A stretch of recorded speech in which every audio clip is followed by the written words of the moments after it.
사랑과 은혜가 충만하신 하나님, 무더운 여름 날씨에도 저희 건강을 지켜주시고 이제는 시원한 바람이 부는 좋은 계절을 허락하여 주시니 감사드립니다.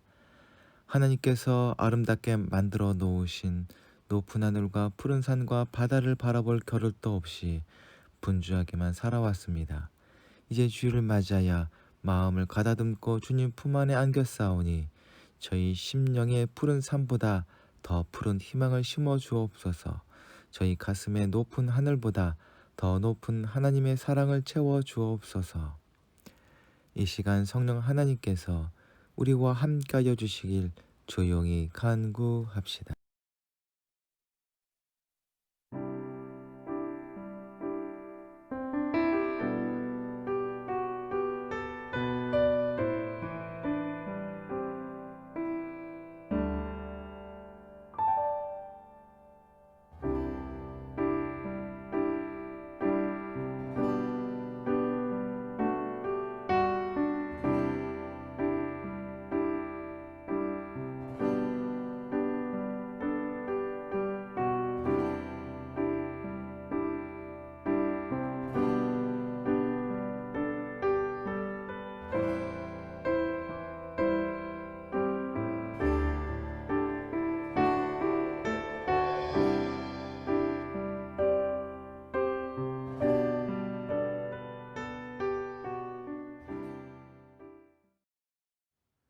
은혜와 사랑의 하나님, 계절의 변화를 통해 자연 세계를 섭리하시는 전능하신 하나님의 사랑과 은혜를 소리 높여 찬양하며 하나님께 영광을 올려드립니다.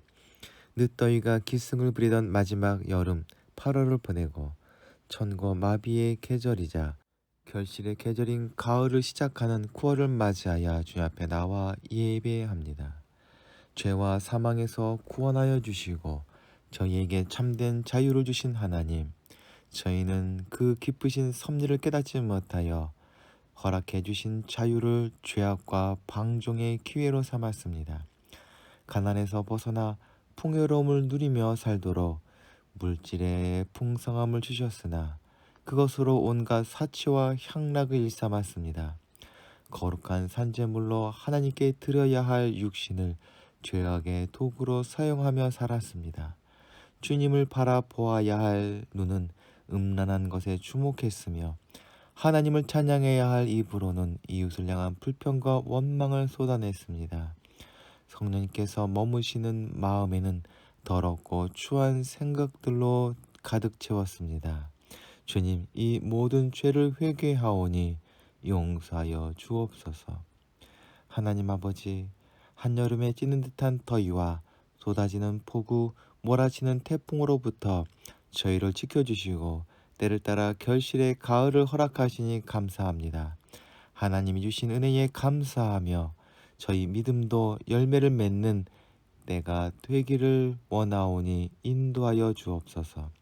저희 눈물의 기도를 기뻐 받으시는 하나님, 믿음의 자녀들의 울부짖는 소리에 귀를 열어 주옵소서.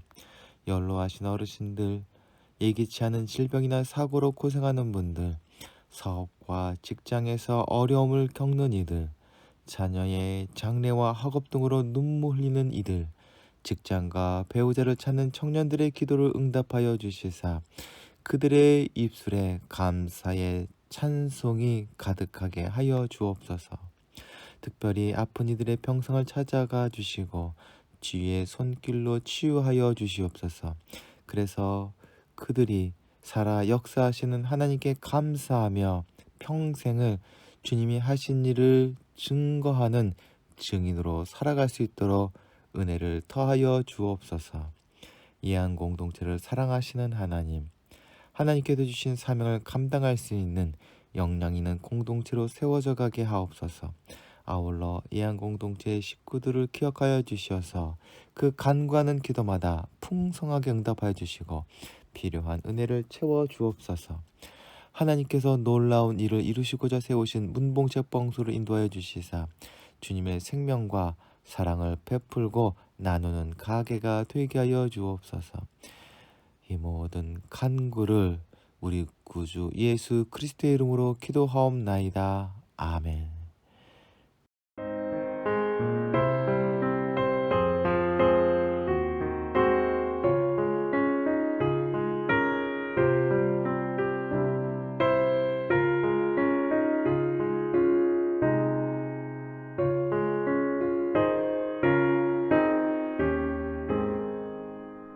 십자가를 질 수 있나 주가 물어보실 때 죽기까지 따르오리 성도 대답하였다.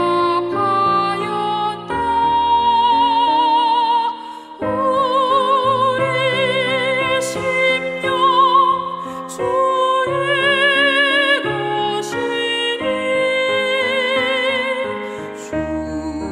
주님의 형상 만드소서.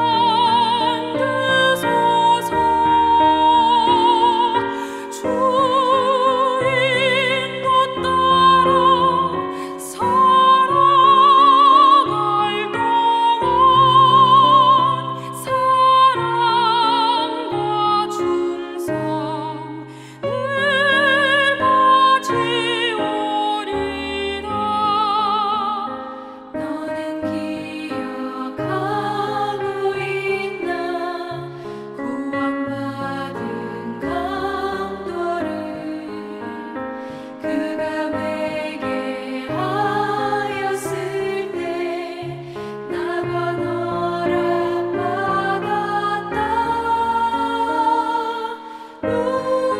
우리의 심령 주의 것이니 주님의 형상 만드소서. 주 인도 따라 살아갈 동안 사랑과 충성 늘 바치오리다.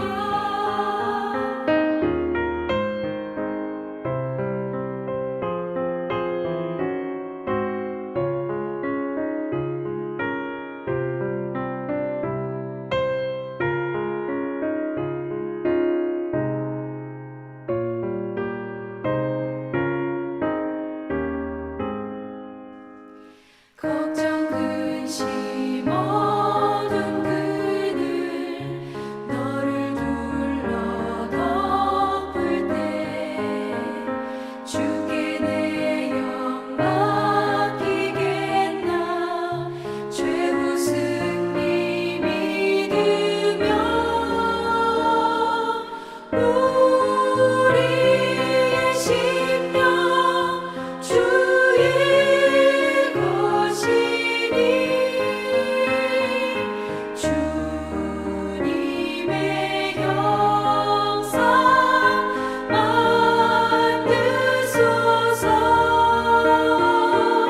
주 인도 따라 살아갈 동안 사랑과 충성 늘 바치오리다. 이런 일 다 할 수 있나 주가 물어보실 때 용감한 자 바울처럼 선뜻 대답하리라.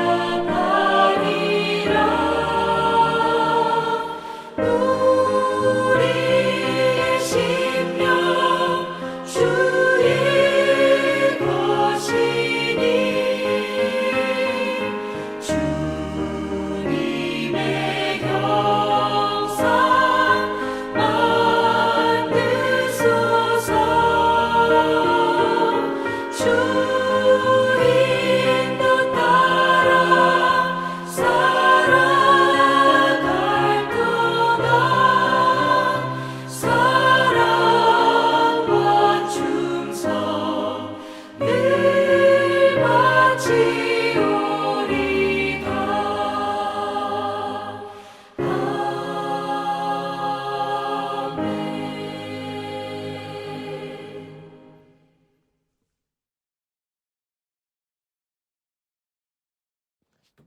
아멘. 오늘 우리에게 주시는 하나님의 말씀은 마태복음 16장 21절부터 28절까지의 말씀입니다. 그때부터 예수께서는 자기가 반드시 예루살렘에 올라가고 장로들과 대제사장들과 율법 학자들에게 많은 고난을 받고 죽임을 당하고 사흘째 되는 날에 살아나야 한다는 것을 제자들에게 밝히기 시작하셨다. 이에 베드로가 예수를 꼭 붙들고 주님, 안 됩니다. 절대로 이런 일이 주님께 일어나서는 안 됩니다 하면서 예수께 항의하였다. 그러나 예수께서는 돌아서서 베드로에게 말씀하시기를, 사탄아, 내 뒤로 물러가라. 너는 나에게 걸림돌이다. 너는 하나님의 일을 생각하지 않고 사람의 일만 생각하는구나 하셨다. 그때에 예수께서는 제자들에게 말씀하셨다. 누구든지 나를 따라오려거든 자기를 부인하고 제 십자가를 지고 나를 따라오라. 누구든지 제 목숨을 구하고자 하는 사람은 잃을 것이요 누구든지 나를 위하여 제 목숨을 잃는 사람은 찾을 것이다. 사람이 온 세상을 얻고도 제 목숨을 잃으면 무슨 이득이 있겠느냐? 또 사람이 제 목숨을 되찾는 대가로 무엇을 내놓겠느냐? 인자가 자기 아버지의 영광에 쌓여 자기 천사들을 거느리고 올 터인데 그때에 그는 각 사람에게 그 행실대로 갚아줄 것이다. 내가 진정으로 너희에게 말한다. 여기에 서 있는 사람들 가운데 죽음을 맛보지 않고 살아서 인자가 자기 왕권을 차지하고 오는 것을 볼 사람들도 있다. 아멘.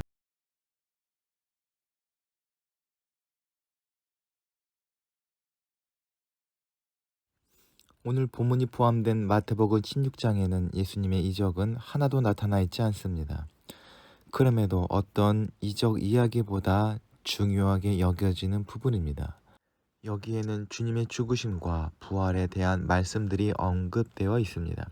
마태는 지금까지 주님께서 여러 가지 이적을 통하여 자신이 메시아이심을 증거하셨음을 기록했다면, 이제는 메시아로서 이 땅에 오신 진정한 목적이 무엇인지 보이고 있음을 기록하고 있습니다. 주님은 우리와 여러 가지 면에서 다른 삶을 사셨습니다. 그 중에 하나가 자신을 보내신 분을 알고 그분이 맡긴 사명을 잊지 않고 완수하셨다는 것입니다. 예수님께서는 이 땅에 33년 정도 계셨던 것으로 알려져 있습니다. 그중 3년을 공적인 생애, 공생애라고 합니다. 그 공생애를 시작하신 것이 바로 마태복음 4장에 기록된 마귀에게 시험을 받으신 사건부터입니다. 또 3년의 공생애 중 전환점이 되는 부분이 바로 오늘 16장입니다. 마태복음의 두 번째 주요 부분은 그때부터의 특징 지어지고 예수님께서 예루살렘과 십자가를 향해 가는 갈림길에 서 있게 되는 이 지점에서부터 시작됩니다.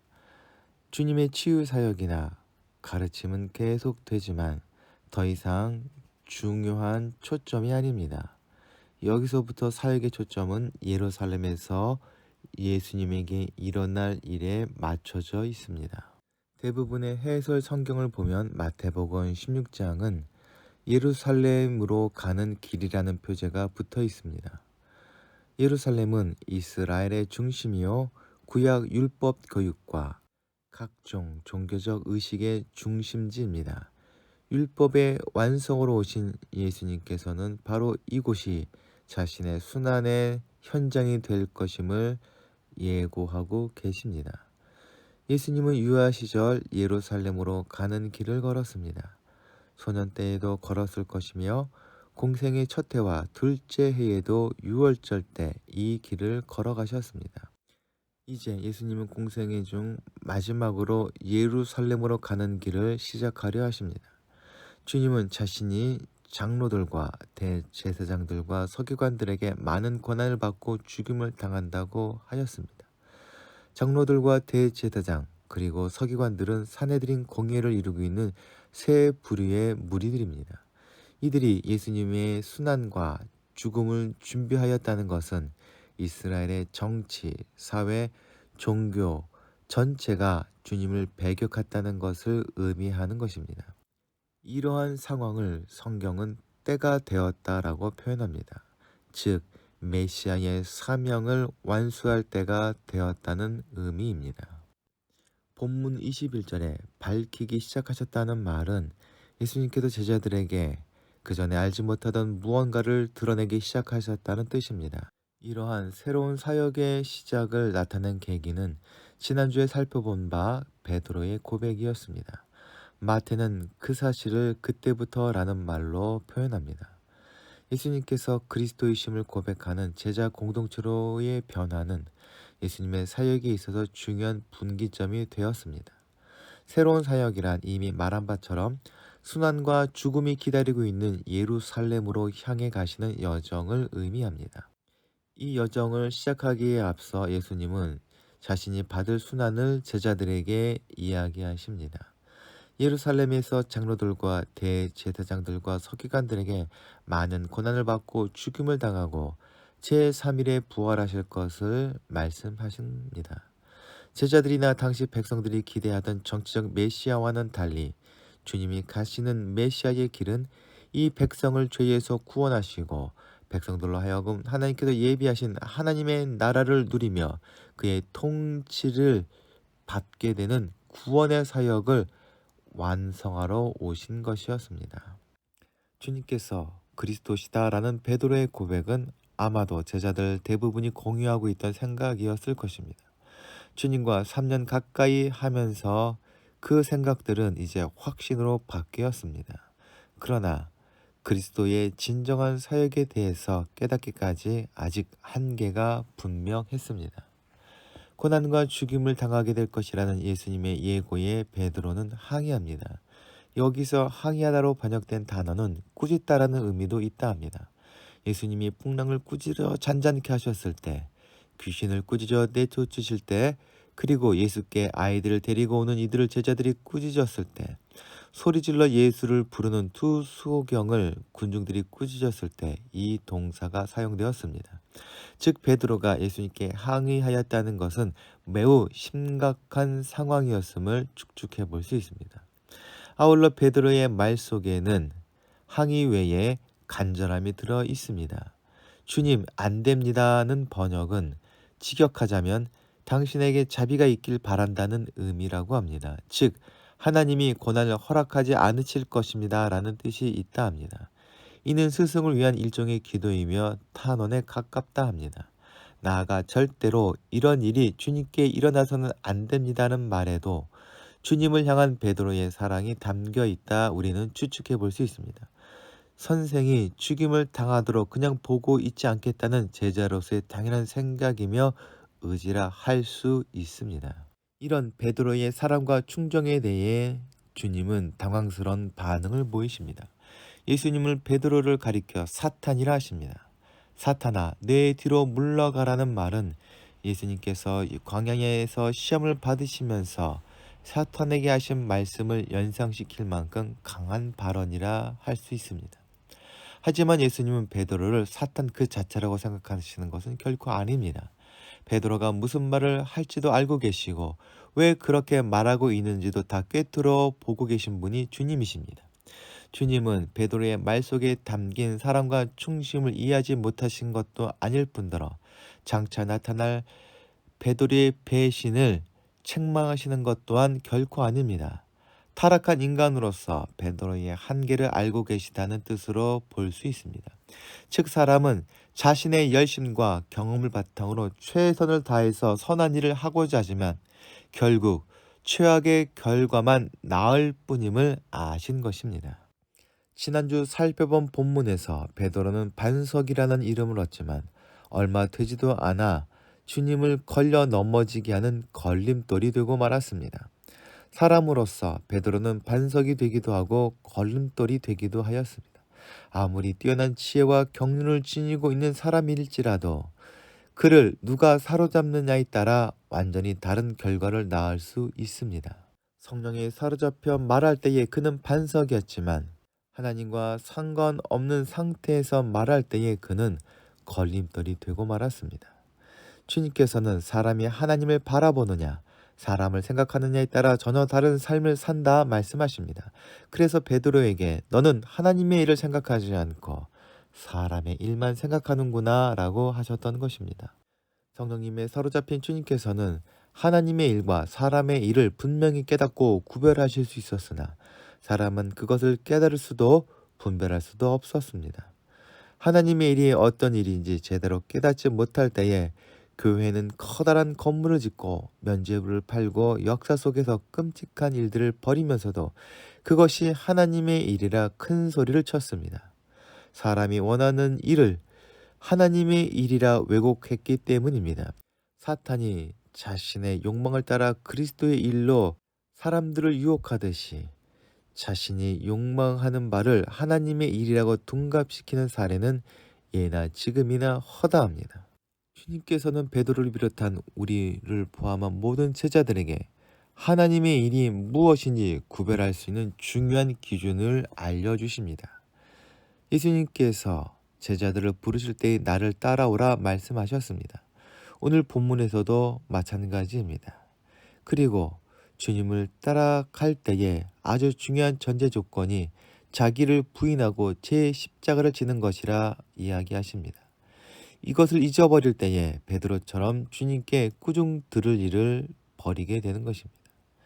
자기를 부인할 때에만 주님을 따를 수 있습니다. 부인해야 할 것은 욕심이나 불의, 이기심이나 질투 같은 것들만이 아니라 주님을 위해 충성을 바치겠다는 열정마저도 버려야 우리는 진정으로 주님을 따라갈 수 있습니다. 교회가 교회의 본질을 상실하게 된 시기는 헌신하는 사람들이 적어서가 아니라 너도 나도 더 헌신하겠다고 경쟁적으로 나서던 때라 할 수 있습니다. 즉 진정으로 주님의 뒤를 따르는 사람은 찾아볼 수 없고 자신의 욕망을 하나님의 일로 포장한 사람들만 가득한 그 때가 교회의 가장 끔찍한 때인 것입니다.